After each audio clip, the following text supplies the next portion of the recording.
பையன் வெறி பிடிச்ச மாதிரி ஓடியாங்க சார். அவனால எனக்கு நல்லா இருக்கும் சார். அந்த ஃபோட்டோ கிளிப்பிங்ஸ்லாம் உங்கள்கிட்ட காட்டுறேன், ஓகேங்களா? அதெல்லாம் பார்த்த உடனே புகழுக்கு வயிறு எரிஞ்சிருச்சு.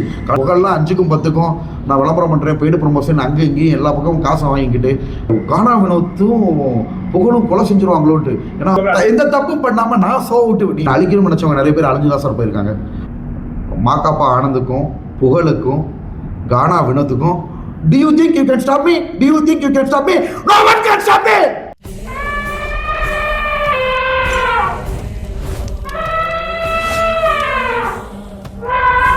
கானாவினத்தோட முகம் நான் சொல்லிட்டேன், தண்ணி, கஞ்சா, பாக்கு, போயலை, அது போக ஜாதியை வெப்பனா இருப்பா அப்படி. ஏன்னா கானாவினத்து இதோட சும்மா இருக்கா அப்படி. இதே மாதிரி வேற யாராவது பாதிக்கப்பட்டாலும் புகழும் அதே மாதிரி தான் சார். புகழ் நல்லவர் கிடையாது, ஏற்கனவே சொன்னேன் இல்லையா? புகழ்கிட்ட இதே கேளுங்க. ஒயின் ஷாப்பில் தண்ணி அடித்து மலேசியாவில் அடி வாங்கி அவங்க உட்கார வச்சு என் ஃப்ரெண்டு போய் 2000 வெள்ளி கொடுத்து கூட்டு வந்தாங்க சார். யார் வளர்ந்தாலும் சார் புகழ் இங்கே பாருங்க, கூடியே ஒருத்தவனை தண்ணி வாங்கி ஊற்றி விட்டு அந்த பையன் வெறி பிடிச்ச மாதிரி ஓடியாங்க சார். அவங்க புகழோட ஜிம்பாய் தாக்கி தான் அறந்தாங்கி நிசா அந்த சோவில் இருக்க சுனிதாவும் அடி. பட் எல்லாரும் நம்மளுக்காக சாட்சி சொல்ல மாட்டாங்கல்ல, உண்மை அதுதானே. எனக்காக நான் தான் போராட முடியும். அறந்தாங்கி நிசாவுக்கும் உள்ளே இருந்த சுனிதாவுக்கும் அடி சார். சுற்றி 50 பேர் இருந்தாங்க. எல்லாருக்கும் இப்படி தெரியாமல் இருக்கும். ஆனால் ஸ்டேஷனில் வந்து நான் கூட ஆளே கூட்டிகிட்டு வரலேன்ட்டு அப்படி புகழ். எனிவே சார், தர்மத்தின் வாழ்வுகனை சூது வெல்லும், இறுதியில் தர்மமே வெல்லும். புகழ் கூட வந்த ஆள், ஓகேங்களா, அங்கே உள்ள பெண்மணிகளை தாக்கினார். அவங்களாம் என்னை விளக்க வந்தாங்க. இவ்வளவு நடந்து அவங்க பிரேக்கில் நடந்துட்டாங்க. படப்பிடிப்பின் போது நடந்துச்சு.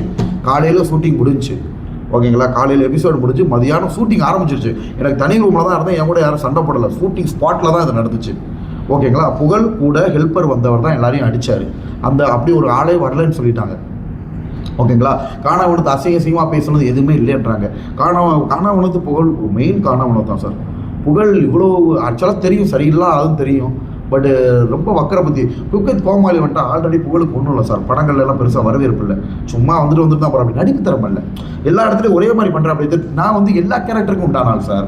எனக்கு அங்கே புஷ்பா கேரக்டர் எங்கேயும் சொல்லாத ஒரு விஷயத்த உங்கள்கிட்ட சொல்கிறேன். குக்கித் கோமாளியில் புஷ்பா 2 இருக்குல்லையா, சொல்கிறேன் ஏற்றி அந்த புஷ்பா கேரக்டர் கொடுத்துருந்தாங்க சார். சூப்பராக பண்ணியிருந்தேன் சார். எந்த வேஷம் போட்டாலும் எனக்கு நல்லா இருக்கும் சார். அந்த ஃபோட்டோ கிளிப்பிங்ஸ்லாம் உங்கள்கிட்ட காட்டுறேன், ஓகேங்களா. அதெல்லாம் பார்த்த உடனே புகழுக்கு வயிறு எரிஞ்சிருச்சு.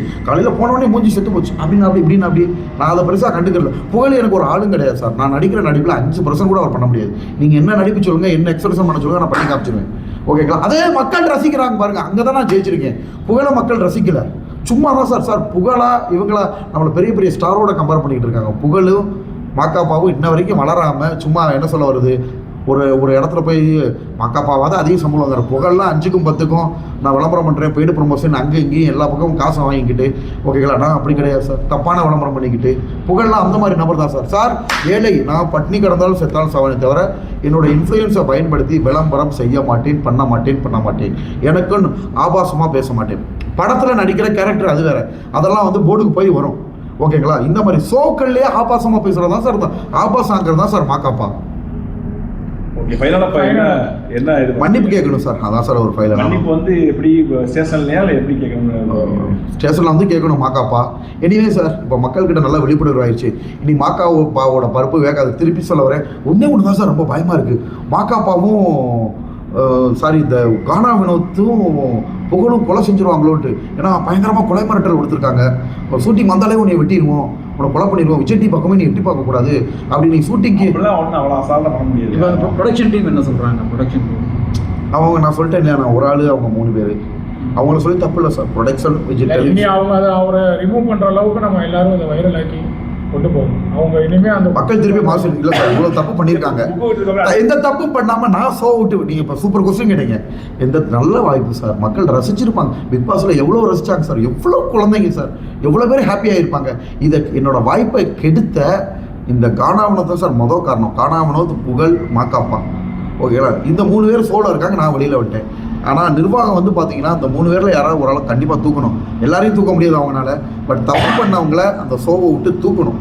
ஏன்னா மக்கள்லாம் எல்லாரும் வெறுப்பாக தான் இருக்காங்க. ஆனால் மதுவெறி கொண்ட அந்த மாக்காப்பாவும், அப்புறம் அந்த கஞ்சா சாப்பிட்ற கானாவினோத்தும், ஓகேங்களா. அதுக்கப்புறம் இன்னொரு யார் அவரும் ஆல்மோஸ்ட் கானாவினோத்தும் புகழும் வேற கிடையாது. சேம் பழக்க வழக்கங்கள், சேம் பொறாமை பிடிச்சவங்க, வைத்தறிச்சல் பிடிச்சவங்க. இவங்கெல்லாம் வந்து கண்டிப்பாக சார் புகழ் ஆல்ரெடி மக்கள் மத்தியில் ஒன்றும் பெருசாக நல்ல பேர் கிடையாது, பெருசாக வளர்ச்சியும் கிடையாது. வர்ற படங்கள் பெருசாக புகழை யாரும் பார்க்குறதும் கிடையாது. நான் ஒரு சீன் வந்தாலும் எப்படி சார் வரேன் நீங்களே சொல்லுங்கள். அவ்வளோ அந்த லெவலில் புகழை ரசிக்கல சார், நடிப்பு தரம் இல்லை சார். பார்க்குறப்ப என்ன சொல்கிறாங்க, விஜய் டிவியில் இருக்கிற மாதிரி தான் படத்துலையும் பண்ணுறாரு, பெருசாக வந்துட்டு நான் அப்படி இல்லை உங்களுக்கு. நான் வெரைட்டியாக என்னோட நடிப்பை காட்டுவேன். கண்டிப்பாக சார் அவங்க யாராவது ஒரு ஆள் ஷோ விட்டு ரிமூவ் பண்ணணும். கண்டிப்பாக உங்க ஸ்டைல்லே அவங்களுக்கு ஏதாவது வெறுப்பா ஏதாவது உங்க இதுலயே ஒரு நிமிஷம் பேட்டரி மாத்தியா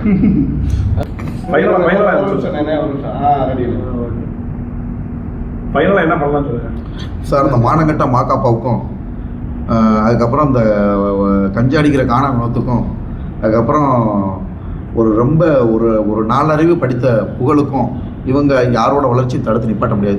திவாகரோட வளர்ச்சியை மாக்காப்பாவோ புகழோ அல்லது இவங்களோ கண்டிப்பாக வளர்ச்சியை தடுத்தே நிப்பாட்ட முடியாது. கடவுள் எனக்கு கொடுக்குறத இவங்க தடுத்து நிப்பாட்டலாம் முடியாது. வளர்றவங்க வளர்ந்துக்கிட்டு போயிட்டே இருக்கும். என் வளர்ச்சியை தடுக்க நடத்தலை. என் குக்கு கோமாளி வாய்ப்பை புகழ்னால எனக்கு கெட்டு போச்சு, காணாவனத்தினால கெட்டு போய். இவங்க 2 பேரும் தான் மெயின் சார். மாக்காப்பாவை விட புகழும் காணாவனத்து தான் என் வாய்ப்பு கிடைக்க விடாமானது. இன்னும் அதை கடவுள் பார்த்துக்கிட்டு இருக்காரு. இன்னும் கடவுள் கொடுக்குற ஆல்ரெடி புகழுக்கு ஒன்றும் வரவேற்பு இல்லை, எல்லாத்துலேயுமே நிராகரிச்சுட்டு தான் வராங்க. படம் போனாலும் ஃபெயிலியர் தான் ஆகிட்டு இருக்கு. இன்னும் கடவுள் 1 வருஷம் 2 வருஷத்தில் பாருங்கள், என்ன அழிக்கணும்னு நினச்சவங்க நிறைய பேர் அழிஞ்சு தான் சார் போயிருக்காங்க. அவங்களாம் அதே நிலையில் இருக்காங்க. என்ன அழிக்கணும்னு நினச்சதுக்கப்புறம் நான் ஒரு உயரத்தை எடுத்துக்கிட்டே போயிட்டே இருக்கேன். எனிவே போட்டி இருக்கலாம், பொறாமை இல்லாமல், வஞ்சகம் இல்லாமல், வக்கரத்தை கொட்டியிருக்காங்க சார். வக்கர புத்தி, வஞ்சக புத்தின்னு சொல்லுவோம். அந்த காணாவனத்துக்கும் இவங்களுக்கும் சுத்தமாக வஞ்சக புத்தி சார். மாக்காப்பா கூட சார் ஒரு என்ன சொல்ல வர்றது, முன்பின் யோசனை இல்லாத ஆள், ஓகேங்களா. பட் இவங்க 2 பேரும் வஞ்சகம் நிறைஞ்ச ஆட்கள். சரி, ஓகே. ஃபைனலா இல்ல ஃபைனலா சார் அவங்க வளர்ச்சியில நம்ம வளர்ச்சி தடுத்து நிப்பாட்ட முடியுதா சார்? மாக்காப்பா ஆனந்துக்கும் புகழுக்கும் கானா வினோத்துக்கும் do you think you can stop me? Do you think you can stop me? No one can stop me. Okay. வந்து இல்லீகலாக ரிலீஸ் பண்ணியிருக்காங்க. ஸோ அதை பற்றி என்ன நினைக்கிறீங்க சார்? ஒரு தயாரிப்பாளரோட உழைப்பு இருக்குது, எவ்வளோ பணம் இன்வெஸ்ட் பண்ணியிருப்பாங்க. நிறைய டெக்னீஷியன்ஸோட உழைப்பு இருக்குது, தயாரிப்பாளரோட உழைப்பு, டெக்னீஷியன்ஸோட உழைப்பு, நடிகர்களோட உழைப்பு, நடிகைகளோட உழைப்பு, இவ்வளோ பெரிய உழைப்பு இருக்குது. இவ்வளோ பெரிய உழைப்பெடுத்து ஒரு கஷ்டப்பட்டு ஒரு படத்தை உருவாக்கியிருக்காங்க. விஜய் சார் கால் சீட்லாம் கிடைக்குமா? ஸோ ரொம்ப கஷ்டப்பட்டு இந்த படத்தை எடுத்திருக்காங்க. எடுத்து இதை வந்து பார்த்திங்கன்னா திருட்டுத்தனமாக ஆன்லைனில் வந்து பார்த்திங்கன்னா ரிலீஸ் ஆகிருக்கு. இது வன்மையாக கண்டிக்கத்தக்கது. இது இந்த படக்குழுவுக்கு நம்ம ஆறுதல் கூட சொல்ல முடியாது. வாயில் போய் நம்ம ஆறுதல் சொன்னால் அது முடியுமா? ஸோ இது வன்மையாக கண்டிக்கத்தக்கது. குற்றவாளிகள் தண்டிக்கப்பட வேணும். அதே மாதிரி அந்த படக்குழுவுக்கு விஜய் சார் வாய்ப்பு கிடைச்சா இன்னொரு படம் நடிச்சு கொடுக்கணும் அப்படின்னு அவர்கிட்ட நம்ம ஒரு கோரிக்கையாக வச்சுக்கிறோம். இதுக்கு பின்னாடி தான் அரசியல் இருக்கான்னு நினைக்கிறேன். அது தெரியல சார். ஒருவேளை இந்த படத்தை தளபதியை ரிலீஸ் பண்ணியிருக்காங்களே, மீம்ஸ்லாம் போடுறாங்களே, தளபதி எலெக்ஷனுக்காண்டி ரிலீஸ் பண்ணிப்பாங்க மீம்ஸ். அவருக்கு வேற வேலை இல்லையா சார்? பாவம். அதாவது சில இடங்கள்ல பணங்கள் கொடுக்குறாங்க, இவருக்கு பணம் கொடுக்காதனால இது படம் பார்க்க போறவங்க பணம் செலவழிச்சு போகாம எலெக்ஷனுக்காண்டி அடுத்த படம் எலெக்ஷனுக்கு அப்புறம் ரிலீஸ் பண்ணா அந்த படத்தோட கதை வேல்யூ இல்லாம போயிடும். அதுக்கு நாட்டில் என்ன பிரச்சனை நடந்தாலும் அதுக்கு விஜய் சார் தான் காரணம்னா அவர் என்னங்க பண்ணுவார்? பாவம் மனுஷன். அந்த லெவலில் தான் வந்துட்டு கீழ்த்தரமா இறங்கக்கூடிய நபர் விஜய் சார் கிடையாது, ஓகேங்களா. ஏதோ கரப்ஷன் நடந்திருக்கு, நிறைய விஷயங்கள் அப்படிதான் சார் நடக்குது. படங்கள் இந்த மாதிரிலாம் ரிலீஸ் ஆகிறது விஜய் சார் என்ன சார் பண்ணுவார்? அவர் அப்படிப்பட்ட ஆள் மாதிரி தெரியல சார். முன்னாடி நீங்க 90s ஏதோ முதல்வன் ஒரு படம் வந்துச்சு. ஆமா, அந்த படத்தை இதே மாதிரி தான் பண்ணாங்க. டக்குனு கேபிள் டிவி ஞாபகம் இல்ல. அப்பலாம் நான் ரொம்ப சின்ன பையன், 6th ஸ்டாண்டர்டோட 7th ஸ்டாண்டர்டோட படிச்சேன். கேபிள்ல போட்டு விட்டாங்க. அதுக்கப்புறம் அது மதுரையில நல்லா ஓடிச்சு. அலங்கார தியேட்டர்ல நான் 100 நாள் ஓடிச்சேன். கேபிள்ல பார்த்துட்டு மக்கள் இது டிஃபரெண்டா இருக்கு அப்படின்னு சொல்லி தான் அப்புறம் தியேட்டர்ல ஓடிச்சு. தியேட்டர்ல நான் மதுரையில் அலங்கார தியேட்டர்ல பார்த்து 100 நாள் ஓடிச்சு. அங்க ஆமா போச்சு. அப்பலாம் சின்ன பையன் சார், 6th 7th 8th. இல்ல அப்பயும் அது அரசியல் தான், அதே அரசியல் தான் இதுலயும் ஏதோ அது எனக்கு தெரியல சார். அது அவ்வளோ டீப்பாக உண்டா? விஜய்க்கு ஆதரவு உண்டா? அரசியல் ஆதரவு சார்? நான் எந்த அரசியல் கட்சிக்குமே சப்போர்ட் கிடையாது. நானும் சாதாரண மனுஷன், சாதாரணமாக ஓட்டு போட்டு சாதாரணமாக ஓடி போயிடுவேன். மக்களின் தீர்ப்பு தான் மகேசன் தீர்ப்பு. இப்போ நிறைய பேர் பழகுறீங்க, சொல்லியிருப்பாங்கல்ல இவங்க தான் ஜெயிப்பாங்க அப்படின்னு. அது தெரியல சார். அது ஒருத்தவங்க ஒன்று சொல்லுவாங்க, May 4 தான் எல்லாருக்கும் தெரியும். எனவே எல்லா குடிமக்களுக்கும் ஒரே அட்வைஸ், ஓட்டு போடுங்க. ஏப்ரல் 23 அன்று தவறாமல் நீங்கள் ஒரு குடிமகன், இந்திய அரசியலமைப்பு சட்டத்திற்கு உட்பட்ட குடிமகன்றதை ப்ரூவ் பண்ணுறதுக்கு நீங்கள் ஓட்டு போட்டால் தான் நீங்கள் குடிமகன். என்ன வேலை இருந்தாலும் அந்த வேலையை நிப்பாட்டிட்டு அன்னைக்கு ஒரு நாள் ஏப்ரல் 23 எல்லாரும் ஓட்டு போடுங்க, வாக்களியுங்கள். நான் உங்கள் தமிழ்நாட்டின் நடிப்பார்கள் சொல்லிடுவா.